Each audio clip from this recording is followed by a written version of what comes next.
Guys, so this is an emotional topic and it probably shouldn't be, but it is. So I will start out with, if you are here for the hate, that's not what this space is about, nor is that what this conversation is about. So you can go ahead and just click right out and I'll see you next time or never, totally fine. But if you are here for understanding and to have a conversation, stick around because it's gonna be a good one.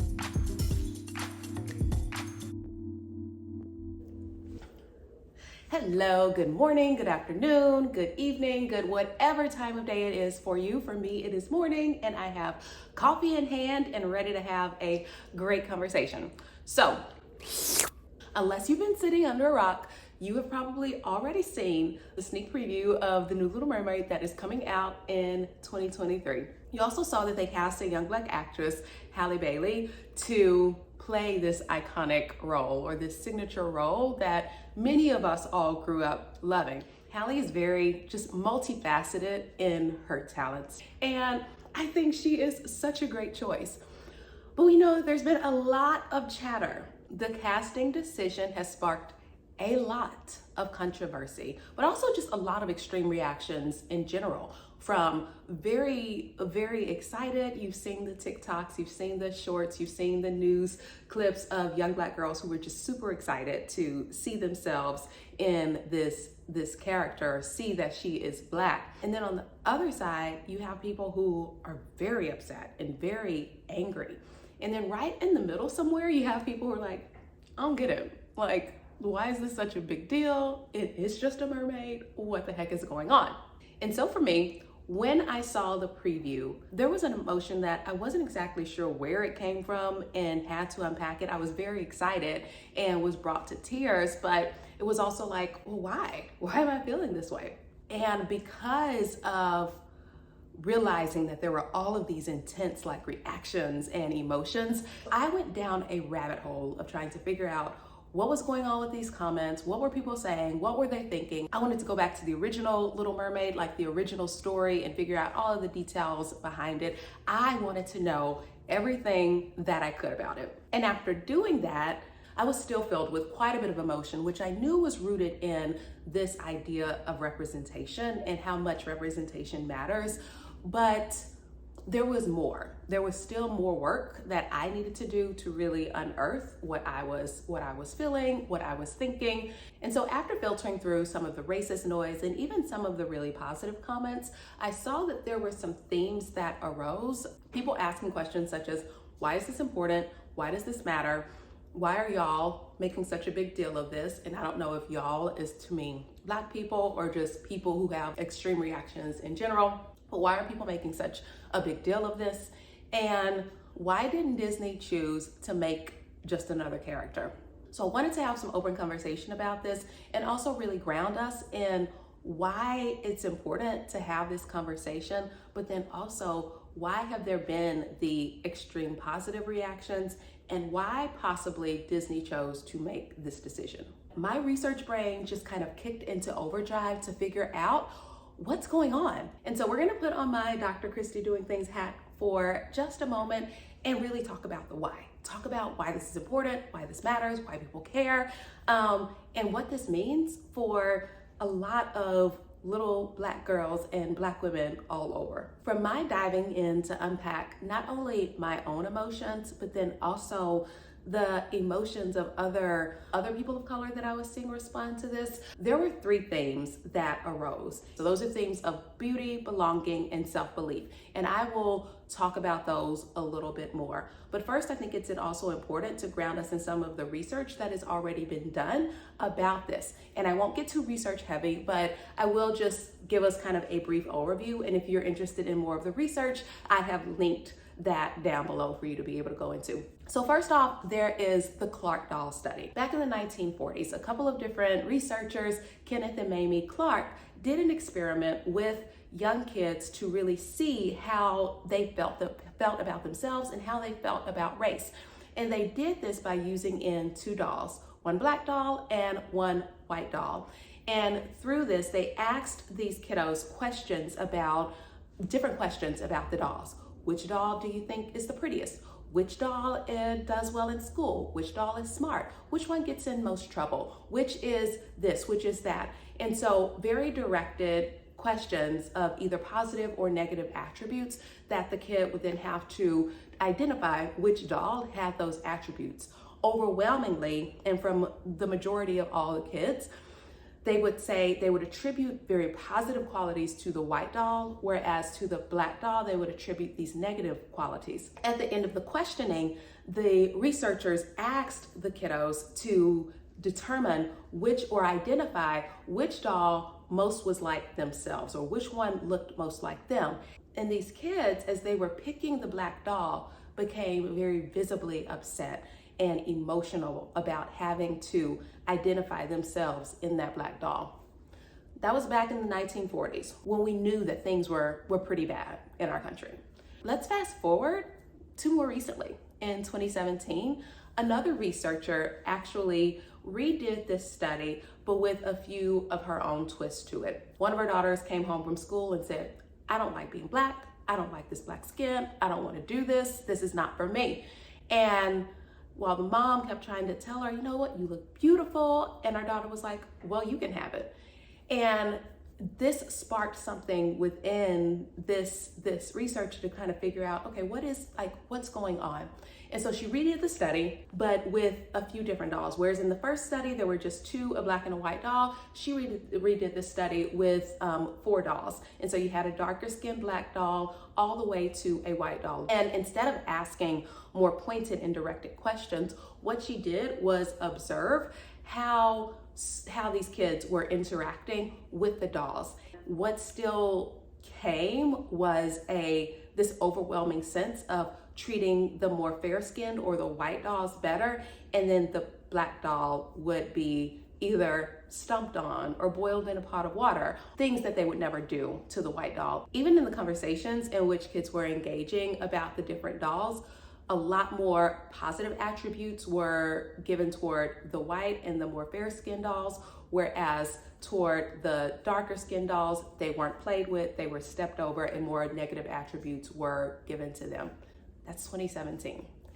And I want to ground us in that because what it shows is that there is a problem with self-identity and has been for a really long time. And even though in 2017, which is not very long ago, we think maybe we have overcome a lot of these issues, to a certain degree we haven't. I remember being that little girl. I grew up in the 80s, and I remember distinctly being in the store and my mom was gonna buy me a doll and I chose the white one, and she asked me why I didn't, and I was like, I don't want the white one.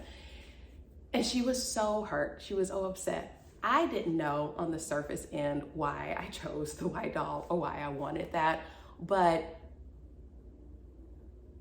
I think it goes into a lot of the things that are at play and a lot of the images that young Black women or people of color are seeing from birth. So with that grounding, let's go into those 3 themes, starting with beauty. From birth, I mentioned we are presented with what the standard of beauty is, and very rarely is it a person of color.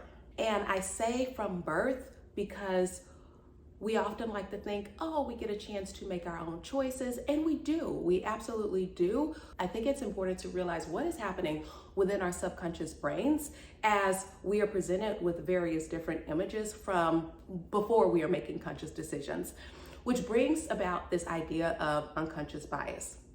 Our brains are so incredibly intelligent and are moving at such rapid fire pace. There's only so much information that our brain can store at the forefront of it, where all of the rest of this information gets stored in our subconscious to be able to pull out at different moments. And that's a good thing because it helps us to be able to survive as a species. It helps us to be able to make decisions about things, and those things that are stored at the forefront of our brains, we're able to spend more time and more mental energy on them as needed.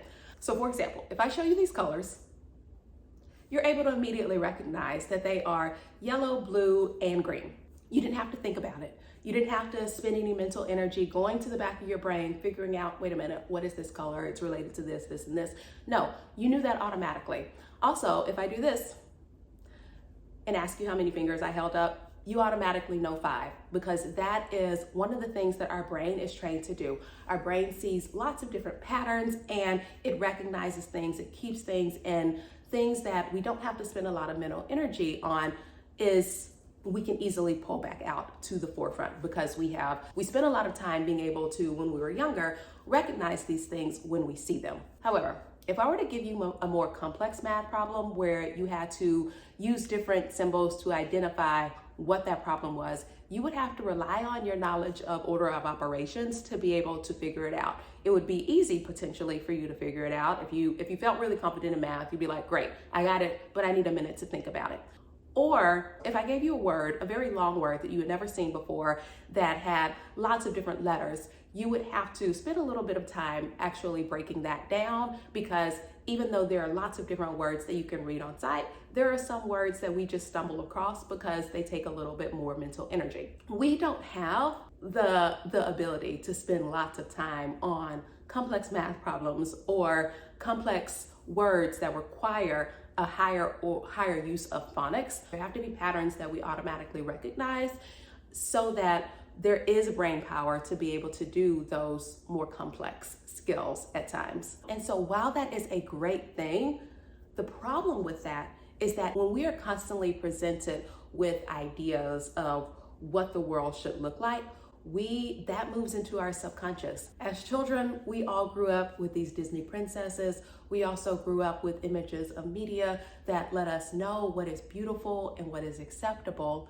And we never really saw ourselves in that. And so subconsciously, what that does is tell us that there is something that others have that we don't have that makes us less beautiful. The next idea is, or the next theme that came up was this idea of belonging, which is representation. I mentioned that we all grew up with these Disney princesses and they were all white. And let's think of it, Snow White. Snow White was wonderful and beautiful because her skin was as white as snow. She was the most beautiful girl in the land and her skin was as white as snow. Sleeping Beauty, who was also white and blonde hair. Cinderella, who was white and blonde hair. Barbie, white and blonde hair. All ideas of what is acceptable and what is beautiful. As Black women, we often kind of face this feeling that we have to work twice as hard just to be considered good enough and just to have a space where we belong, and oftentimes feel very out of sorts and feel like we don't belong in a space. I was at a conference this past weekend where I spoke. I was on a panel and I was one of 3 Black people in the room. And I was invited to come to this lunch where I knew I would be the only person. And I had to make a decision. And there are still times where I have to think about what I'm doing because it feels like a lot of pressure to be the only one. It feels like a lot of pressure to feel like, where is my space? And what are other people thinking about me? And they might not be thinking anything, or they might be thinking something. No clue. But that is something that we face. And I am a very accomplished woman. I am very proud of the things that I have achieved in life. But even still there is that sense of, at times, do I fit in this place? Or what are other people going to say? What are other people going to think? And we often feel that way and feel like we don't have a place within society that is celebrated and that is seen as fitting or worthy because of all of the negative stereotypes and all of the negative, just all of the negative statistics and all of the negative media that is presented about us. A sense of belonging is so important because research shows that when people feel like they belong, they perform better, they're able to push themselves more. Whereas when people don't feel like they belong, they perform less, they don't feel like they can push themselves more, because there are all of these other factors that are encroaching upon their sense of being able to feel like they are in a space where they are accepted and where they feel like they can thrive. And when people are in a place where they feel like they can thrive, research shows that they will thrive. The third theme was that belief in self. We did finally get a princess, Tiana, in The Princess and the Frog, and I will openly admit that I had some issue with that, because that did not feel like the representation that we wanted.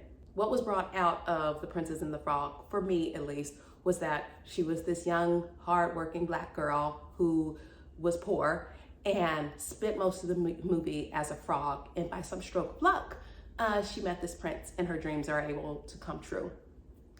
Again, not the idea of representation that we want, because what it in turn said is that no matter how hard we work, no matter what it is that we do, only through some stroke of luck would we be able to be successful in life and make our dreams come true. We are constantly presented with narratives that say that people of color, especially Black people, are less. Whether that is in school with academic performance, where statistics show that students of color are not performing as well as their white counterparts, even though they're not inherently less intelligent. We also have data to show that Black students and students of color are more prone to getting in trouble in school, even though they are not demonstrating qualitatively different behaviors. Oftentimes they are exhibiting the exact same behaviors, or even far less aggressive behaviors, not even aggressive behaviors, but they're getting in more trouble and getting more punitive results, which is actually related toward teacher bias against students of color. And then we have data that shows that students of color are more at risk for being part of the school to prison pipeline, even though they are exhibiting less offensive behaviors. We have seen this play out in society over and over and over again. And so these are the constant narratives that not only Black people are presented with, but people of other races are presented with and having in the back of their minds. And it adds to this unconscious bias about who we are as people, whether or not we belong, how we fit in, what we're able to achieve, all of these things. And so back to what I was saying before, there seems to be this pervasive belief that Black people who do well are these unicorns, are this enigma, and can only through some stroke of luck be very successful in life or overcome huge obstacles in life. So with that, let's go back to those initial questions of why is this important? Why does this even matter? And why didn't Disney just make a new princess? So I'll start with, why didn't Disney make a new princess? I can't pretend to say that I know what Disney was thinking of, because I don't work for Disney. But what I will say is that it is a lot more powerful that they didn't just make a new princess, and that they just, what is the quote I've seen, plugged a Black girl into this role. I've seen questions or thoughts about, wow, this doesn't actually represent Black culture. They got this for the woke points, XYZ. And I get that, but what makes this statement more powerful is that, one, representation is so important, people. And while we can be represented through new characters, we are American people. All of these Disney princesses often are symbols of American standards of beauty. American culture and Black American culture are very much linked together, because this is where we are from. Being that the Little Mermaid was such a big character for so many women growing up, and for so many young girls even now, who that 1989 movie still resonates and is still something that's just a favorite, it is so much more powerful to have this young Black woman in a role that says that it does not matter what color you are, because guess what? Mermaids aren't real. And so, because mermaids are not real, why can't she be Black? Why can't she be a beautiful and talented young Black artist? It's powerful to feel like, wow, I belong. I can be a Disney princess as well. And so maybe they did it for the woke points. Maybe they didn't. I'm sure they knew all of the talk and all of the chatter that would ensue as a result of making this casting decision. But what it does is allows little girls to be able to see themselves in a character that they already love, instead of having to now attribute new feelings to a new character. They can see a young Black beautiful female and say, wow, she looks like me and I am part of this. And then it allows those who are not Black to be able to see positive images of Black people as well. I've seen the conversations or some comments about this is taking Danish culture. No, it really isn't. While this story was written by a white man, it wasn't written about his culture, because again, mermaids aren't real. There's that.